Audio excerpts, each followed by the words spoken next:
ఓం శ్రీ సాయినాథాయ నమః. శ్రీ సాయి సచ్చరిత్రము 70వ అధ్యాయం. కాకాసాహెబ్ దీక్షిత్, శ్రీ టెంబెస్వామి, బాలారాం దురందర్. శ్రీ సాయి సచ్చరిత్ర మూలములోని 50వ అధ్యాయము 39వ అధ్యాయములో చేర్చుట జరిగినది. కారణము అందులోని ఇతివృత్తము కూడా ఇదియే గనుక. సచ్చరిత్రలోని 51వ అధ్యాయము ఇచ్చట 50వ అధ్యాయముగా పరిగణించవలెను. భక్తులకు ఆశ్రయమైన శ్రీ సాయికి జయమగుగాక. వారు మన సద్గురువులు. వారు మనకు గీతార్థమును బోధించెదరు. మనకు సర్వశక్తులను కలుగజేయుదురు. ఓ సాయి, మా యందు కనికరించుము, మమ్ము కటాక్షింపుము. చందన వృక్షములు మలయ పర్వతముపై పెరిగి వేడిని పోగొట్టును. మేఘములు వర్షమును గురిపించు చల్లదనము కలుగజేయుచున్నవి. వసంత ఋతువునందు పుష్పములు వికసించి అవి దేవుని పూజ చేయుటకు వీలు కలుగజేయుచున్నవి. అట్లనే సాయిబాబా కథలు మనకు ఊరటను సుఖశాంతులను కలుగజేయుచున్నవి. సాయి కథలు చెప్పువారును వినువారును ధన్యులు, పావనులు. చెప్పువారి నోరును వినువారి చెవులును పవిత్రములు. కాకాసాహెబు దీక్షిత్ 1864 నుండి 1926 వరకు. మధ్యపరగణాలలోని ఖాండ్వా గ్రామమందు వడనగర నాగర బ్రాహ్మణ కుటుంబములో హరి సీతారాం ఉరఫ్ కాకాసాహెబ్ దీక్షిత్ జన్మించెను. ప్రాథమిక విద్యను ఖండ్వా, హింగన్ ఘట్లలో పూర్తి చేసెను. నాగపూర్లో మెట్రిక్ వరకు చదివెను. బొంబాయి విల్సన్, ఎల్ఫిస్టన్ కాలేజీలలో చదివి 1883లో పట్టభద్రుడయ్యెను.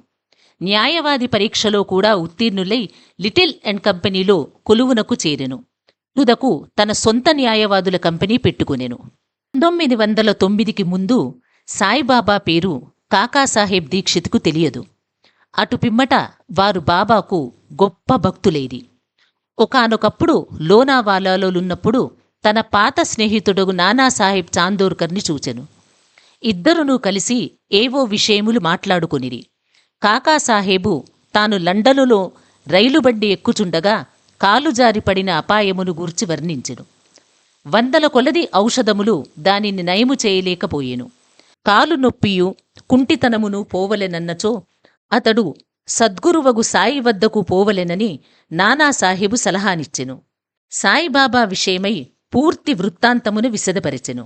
సాయిబాబా, నా భక్తుని సప్త సముద్రముల మీద నుంచి కూడా పిచ్చుక కాలికి దారము కట్టి ఈడ్చినట్లు లాగుకొని వచ్చెదను అను వాగ్దానమును, ఒకవేళ వాడు తనవాడు కానిచో వాడు తనచే ఆకర్షింపబడడనియు వాడు తన దర్శనమే చేయలేడనియు బాబా చెప్పిన సంగతి తెలియజేసెను. ఇదంతయు విని కాకాసాహెబు సంతసించి సాయిబాబా వద్దకు పోయి వారిని దర్శించి, కాలు యొక్క కుంటితనము కంటే నా మనస్సు యొక్క కుంటితనమును బాగుచేసి శాశ్వతమైన ఆనందమును కలుగజేయుమని వేడుకొనెదను అని నానాసాహెబుతో చెప్పెను. కొంతకాలము పిమ్మట కాకాసాహెబ్ అహ్మద్ నగర్ వెళ్ళెను. బొంబాయి లెజిస్లేటివ్ కౌన్సిల్లో ఓట్లకై సర్దార్ కాకాసాహెబ్ మిరీకర్ ఇంటిలో దిగెను. కాకాసాహెబ్ మిరీకర్ కొడుకు బాలాసాహెబు మిరీకర్. వీరు కోపర్గాంకు మామలతదారు. వీరు కూడా గుర్రపు ప్రదర్శన సందర్భములో అహ్మద్ నగర్ వచ్చియుండిరి. ఎలక్షను పూర్తయిన పిమ్మట కాకాసాహెబు షిరిడీకి పోవ నిశ్చయించుకొనెను. మిరీకర్ తండ్రి కొడుకులు వీరిని ఎవరి వంట షిరిడీకి పంపవలనా అని ఆలోచించుచుండిరి. షిరిడీలో సాయిబాబా వీరిని ఆహ్వానించుటకు సిద్ధపడుచుండెను. అహ్మద్ నగర్లోనున్న శ్యామ మామగారు తన భార్య ఆరోగ్యము బాగా లేదనియు శ్యామాను తన భార్యతో కూడా రావలసినదనియు టెలిగ్రామ్ ఇచ్చిరి. బాబా ఆజ్ఞను పొంది శ్యామ అహ్మద్ నగర్ చేరి తన అత్తగారికి కొంచెము నయముగా ఉన్నదని తెలుసుకొనెను. మార్గములో గుర్రపు ప్రదర్శనమునకు పోవుచున్న నానాసాహెబు పాన్సే, అప్పాసాహెబు గద్రే శ్యామాను కలిసి మిరీకర్ ఇంటికి పోయి కాకాసాహెబ్ దీక్షితుని కలిసి వారిని షిరిడీకి తీసుకుని వెళ్ళుమనిరి. కాకాసాహెబ్ దీక్షితుకు మిరీకరులకు శ్యామ అహ్మద్ నగర్ వచ్చిన విషయము తెలియజేసిరి. సాయంకాలము శ్యామ మిరీకరుల వద్దకు పోయెను. వారు శ్యామకు కాకాసాహెబ్ దీక్షితుతో పరిచయం చేసిరి.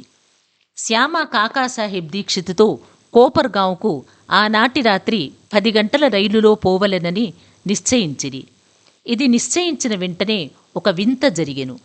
బాబా యొక్క పెద్ద పటము మీది తెరను బాలాసాహెబ్ మిరీకర్ తీసి దానిని కాకాసాహెబ్ దీక్షితునకు చూపెను.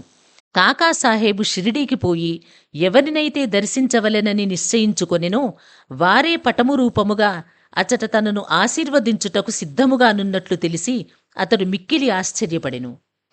ఈ పెద్ద పటము మేఘశ్యామునిది. దాని పై అద్దము పగిలినందున అతడు దానికింకొక అద్దము వేయుటకు మిరీకరుల వద్దకు పంపెను. చేయవలసిన మరమ్మత్తు పూర్తి చేసి ఆ పటమును కాకాసాహెబ్ శ్యామాల ద్వారా సిరిడీకి పంపుటకు నిశ్చయించిరి. 10 గంటల లోపల స్టేషనుకు పోయి టిక్కెట్లు కొనిరి. బండి రాగా 2nd క్లాసు క్రిక్కిరిసి ఉండుటచే వారికి జాగా లేకుండెను. అదృష్టవశాత్తు గార్డు కాకాసాహెబు స్నేహితుడు. అతడు వారిని 1st క్లాసులో కూర్చుండబెట్టెను. వారు సౌఖ్యముగా ప్రయాణము చేసి కోపర్గాంలో దిగిరి. బండి దిగగానే సిరిడీకి పోవుటకు సిద్ధముగానున్న నానాసాహెబ్ చాందోర్కర్ని జూచి మిక్కిలి ఆనందించిరి. కాకాసాహేబు నానాసాహేబు కౌగిలించుకొనిరి. వారు గోదావరిలో స్నానము చేసిన పిమ్మట సిరిడీకి బయలుదేరిరి. సిరిడీ చేరి బాబా దర్శనము చేయగా కాకాసాహెబు మనస్సు కరిగెను. కండ్లు ఆనందబాష్పములచే నిండెను. అతడానందముచే పొంగి పొరలుచుండెను. బాబా కూడా వారి కొరకు తాము కనిపెట్టుకొని ఉన్నట్లును వారిని తోడుకోని వచ్చుటకై శ్యామాను పంపినట్లును తెలియజేసెను. పిమ్మట కాకాసాహేబు బాబాతో ఎన్నో సంవత్సరములు సంతోషముగా గడిపెను. సిరిడీలో ఒక వాడాను కట్టి దానినే తన నివాస స్థలముగా చేసుకొనెను. అతడు బాబా వల్ల పొందిన అనుభవములు లెక్కలేనన్ని గలవు. వాటినన్నిటినీ ఇచట పేర్కొనలేము. ఈ కథను ఒక విషయముతో ముగించెదము. బాబా కాకాసాహెబుతో, అంత్యకాలమున నిన్ను విమానములో తీసుకొని పోయేదను అన్న వాగ్దానము సత్యమైనది. 1926వ సంవత్సరము జులై 5వ తేదీన అతడు హేమాడ్ పంతుతో రైలు ప్రయాణము చేయుచు బాబా విషయము మాట్లాడుచు సాయిబాబా యందు మనస్సు లీనము చేసెను. ఉన్నట్లుండి తన శిరమును హేమాడ్ పంతు భుజముపై వాల్చి ఏ బాధయూ లేక ఎట్టి చికాకు పొందక ప్రాణములు విడిచెను. ఈ టెంబెస్వామి యోగులు ఒకరినొకరు అన్నదమ్ములవలె ప్రేమించుకొనెదరు. ఒకానొకప్పుడు శ్రీ వాసుదేవానంద సరస్వతి స్వాములవారు అనగా టెంబెస్వామివారు రాజమండ్రిలో మకాం చేసిరి. ఆయన గొప్ప నైష్ఠికుడు, పూర్వాచారపరాయణుడు, జ్ఞాని, దత్తాత్రేయుని యోగి భక్తుడు. నాందేడు ప్లీడరగు పుండలీకరావు వారిని చూచుటకై కొంతమంది స్నేహితులతో రాజమండ్రికి పోయెను. వారు స్వాముల వారితో మాట్లాడుచున్నప్పుడు సాయిబాబా పేరు, సిరిడీ పేరు వచ్చెను.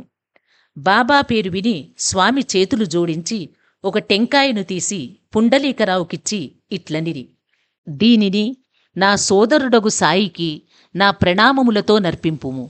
నన్ను మరువవద్దని వేడుము. నాయందు ప్రేమ చూపుమనుము. ఆయన స్వాములు సాధారణముగా ఇతరులకు నమస్కరించరనియూ కాని బాబా విషయమున ఇది ఒక అపవాదమనియూ చెప్పెను. పుండలీకరావు ఆ టెంకాయను సమాచారమును సిరిడీకి తీసుకుని పోవుటకు సమ్మతించెను. బాబాను స్వామి సోదరుడనుట సమంజసముగా ఉండెను. ఏలన బాబా వలె వారును రాత్రింబవళ్ళు అగ్నిహోత్రమును వెలిగించియే ఉంచిరి. 1 నెల పిమ్మట పుండలీకరావు తదితరులను సిరిడీకి టెంకాయను తీసుకుని వెళ్ళిరి. వారు మన్మాడు చేరిరి. దాహము వేయుటచే ఒక సెలయేరు కడకు పోయిరి. పరకడుపున నీళ్లు త్రాగకూడదని కారపు అటుకులు ఉపాహారము చేసిరి. అవి మిక్కిలి కారముగా నుండుటచే టెంకాయ పగులగొట్టి దాని కోరును అందులో కలిపి అటుకులను రుచికరముగా చేసిరి. దురదృష్టము కొలది ఆ కొట్టిన టెంకాయ స్వాముల వారు పుండలీకరావుకిచ్చినది. సిరిడీ చేరునప్పటికీ పుండలీకరావుకి ఈ విషయము జ్ఞప్తికి వచ్చెను. అతడు మిగుల విచారించెను. భయముచే వణుకుచూ సాయిబాబా వద్దకేగెను. టెంకాయ విషయము అప్పటికే సర్వజ్ఞుడగు బాబా గ్రహించెను. బాబా వెంటనే తన సోదరుడగు టెంబెస్వామి పంపించిన టెంకాయను తెమ్మనెను. పుండలీకరావు బాబా పాదములు గట్టిగా పట్టుకుని తన తప్పును అలక్ష్యమును వెలిబుచ్చుచూ పశ్చాత్తాపపడుచూ బాబాను క్షమాపణ వేడెను. దానికి బదులు ఇంకొక టెంకాయను సమర్పించెదననెను. కాని బాబా అందులకు సమ్మతించలేదు. ఆ టెంకాయ విలువ సాధారణ టెంకాయకెన్నో రెట్లనియూ దాని విలువకు సరిపోవునది ఇంకొకటి లేదనియూ చెప్పుచూ నిరాకరించెను. ఇంకనూ బాబా ఇట్లనెను, ఆ విషయమై నీవేమాత్రమూ చింతింపనవసరము లేదు.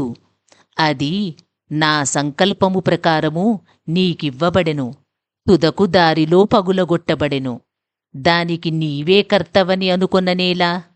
మంచిగాని చెడ్డగాని చేయుటకు నీవు కర్తవని అనుకొనరాదు. గర్వాహంకార రహితుడవై ఉండుము.